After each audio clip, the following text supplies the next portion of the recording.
In this video, I would like to discuss some moral issues which occur in the process of requirement, selection, and promotion. The first moral issue is related to deceptive applicant information, which is ethically wrong.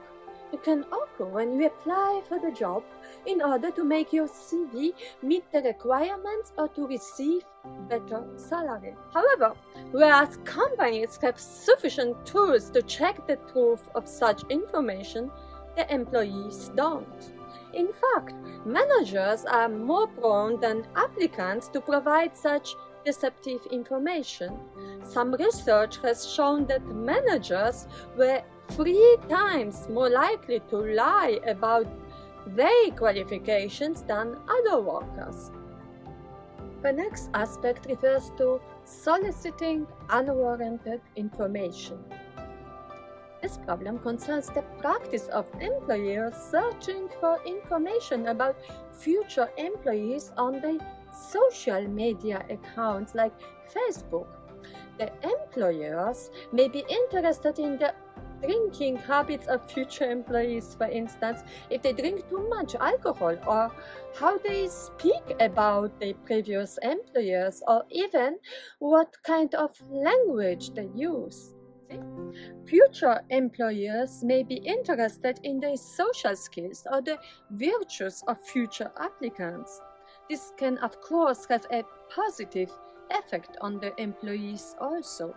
During my first days on Sentiero Italia, a new travel set after having finished GTR, I met one girl who lost her job as a waitress and started this 6-month tour to cross all the Italy.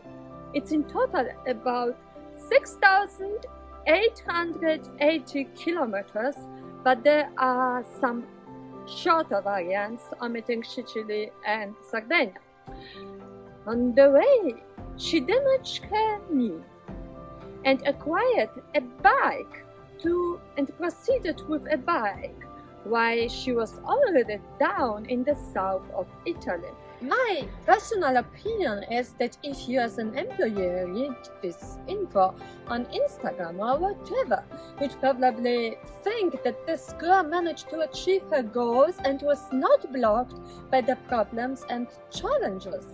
On the one hand, the employer, knowing that such soft skills are of great importance and their measurement is difficult and costly, may be interested to obtain them for free by observing social media. On the other hand, such an action raises some ethical doubt. Firstly, it concerns the usage of private information which is not directly related to the job. Moreover, such an action opens space for judging based on other aspects which shouldn't play a role: sexual orientation, gender, color, appearance, religion. Furthermore, it is doubtful if the employer would be capable of sifting fairly between relevant and irrelevant information and free herself of own superstitions. The third issue is genetic testing.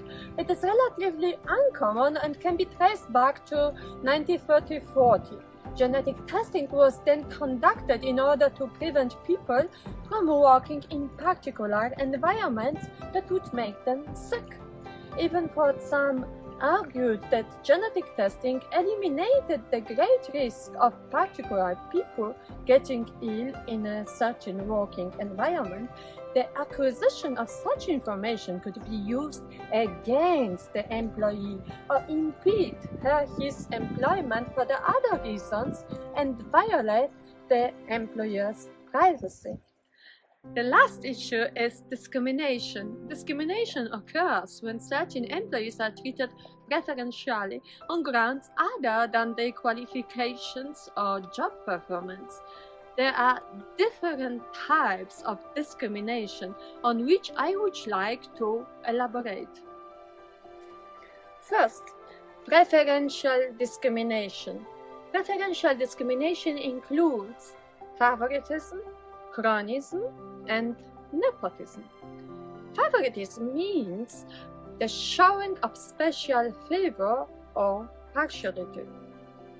Cronyism refers to partiality to cronies, a close friend, especially of long standing, as evidenced in the appointment of political hangers-on to office without regard to their qualifications.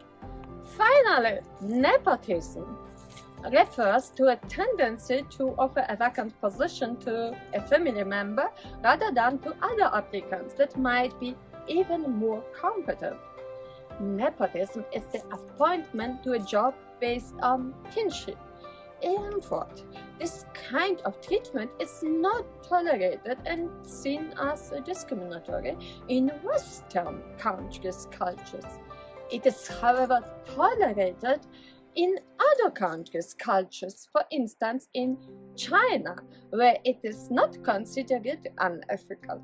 McDonald, just to name as another, provides an example from the University of Queensland. A counsellor treated a student who was also his relative preferentially. It triggered a media frenzy as soon as it became public, as it was deemed inappropriate.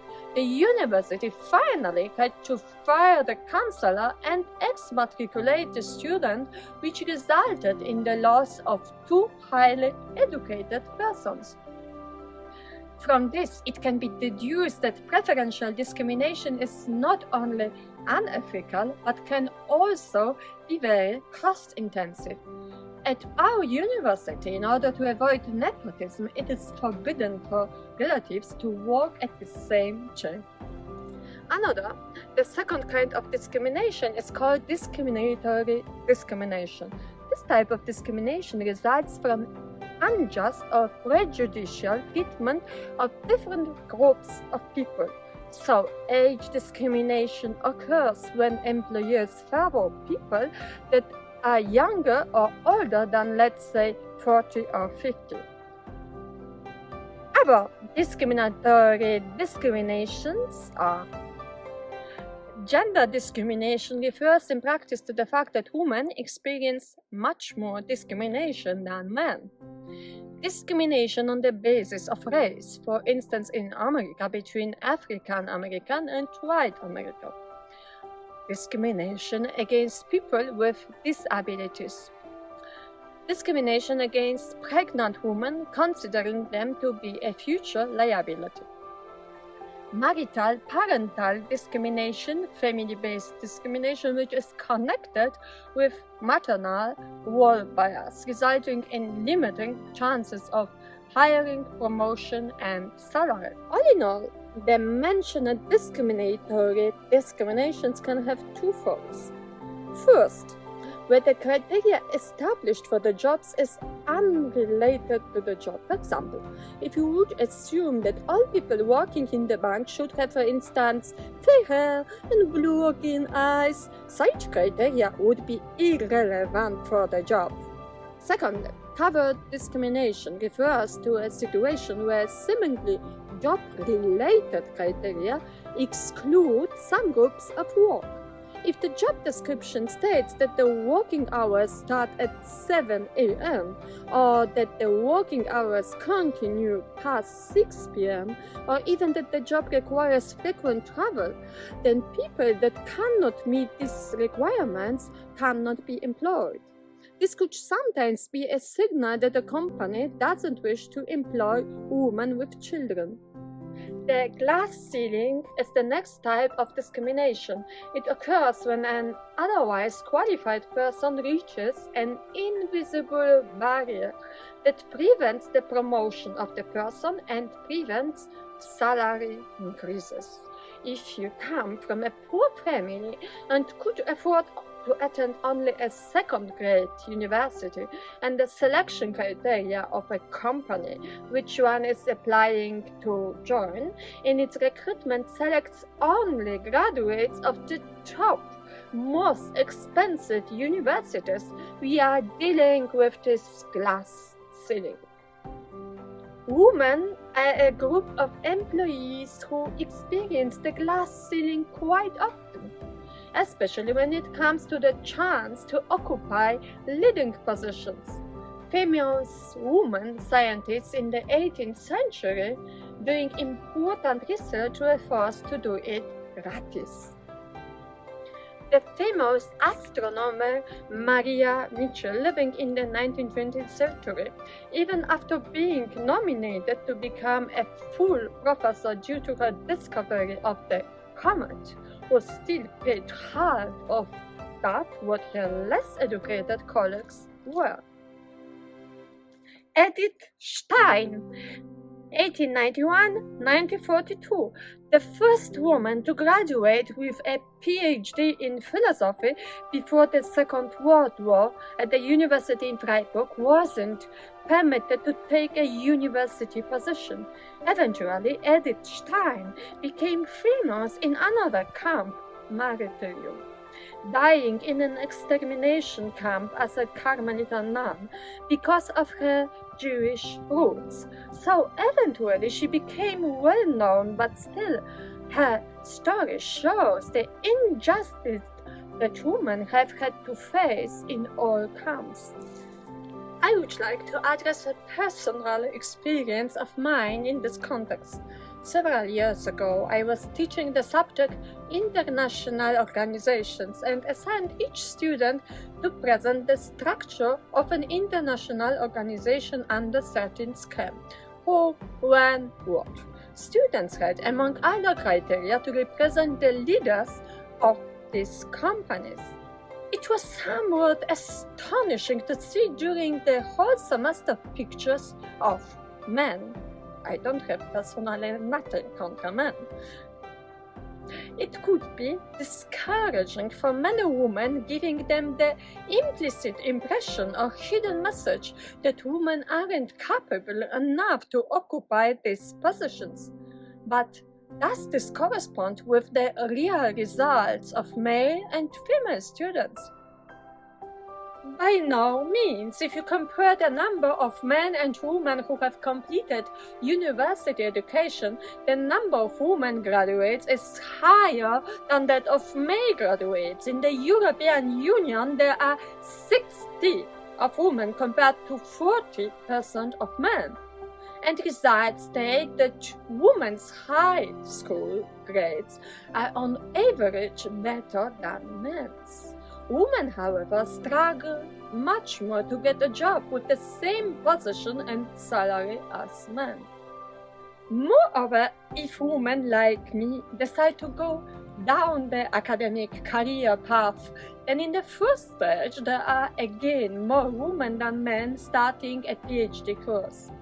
The number of women that complete their PhD, however, is lower, since when men and women decide to have children, it is the women are less likely to complete their PhD. The last selection occurs before habilitation postdoc degree, where the time assigned to achieve this grade was until as recently as 2019, 9 years. After this period, your academic career without habilitation was often cut off or finished. So many women who waited to have their children in order to accomplish a PhD did not have enough time to complete the next grade, which required publishing for conferences, writing books, and so on in this 9-year period. Here again we have a case of hidden discrimination. For these reasons, many countries now introduce a quota system, deciding, for instance, that 30% of women have to obtain places in parliament or offices or as leaders. Some companies have started to think about this problem as well, since statistics show that only a small percentage of women occupy leading positions. Educational psychology investigates the effect of many of such stereotypes on practical choices and expectations of girls and women. It may lead to choosing a career based on the expectation of one's society and not on one's own predispositions and interests. In order to combat these forms of discrimination, companies introduce affirmative action programs. However, they may in the end result in so-called reverse discrimination. As an example, we can name white Americans who have had much better working experience and had much better results during their university career, but could not get certain positions because Afro-Americans got the position because of the quota system. Is this just or not? In this individual case, it may appear to this white American as unfair. However, without introducing such reverse discrimination rules, we would still have only white men working, and the differences between wages among these groups would never change. We have to bear in mind that colored Americans have to overcome many more obstacles to achieve such results as mentioned above, whereas white Americans have as a rule experienced much more support from home, school, and the culture. Afro-American children are less likely to have parents with higher education and with a good income, permitting them to support their children in their educational career. A similar situation occurs with engaging women, disabled, migrants, etc. The individual rationale represented by the company, thus its wish to hire the best employees with the highest qualification, must be confronted with the collective one. It is one considering the highest interests of the society. Without introducing such reverse discrimination, many groups risk remaining discriminated and sometimes, due to such discriminatory treatment, excluded disabled people, for instance, which in the long term means a high cost for the society to integrate these people back into society and to support them financially. So, the individual rationale of the company has to be balanced with the collective needs of the whole society. Usually, the government creates some financial allowances to provide such supported working places for the disabled or introducing quota systems. In summary, discrimination is one of the greatest issues facing society, and this is a very complex one because it is in the interest of the company to have the best worker. But on the other hand, as a society, we have to look more towards what happened in the long run and to think for the bigger picture. If a company won't change something in this issue by creating more places for disabled persons, for women, and for racial minorities, then the whole system won't change. But at the same time, the company should be understood in its effort to select people who are, during their whole career, giving their best performance. And the state government has to create some institutions and provide some help to give the company this possibility.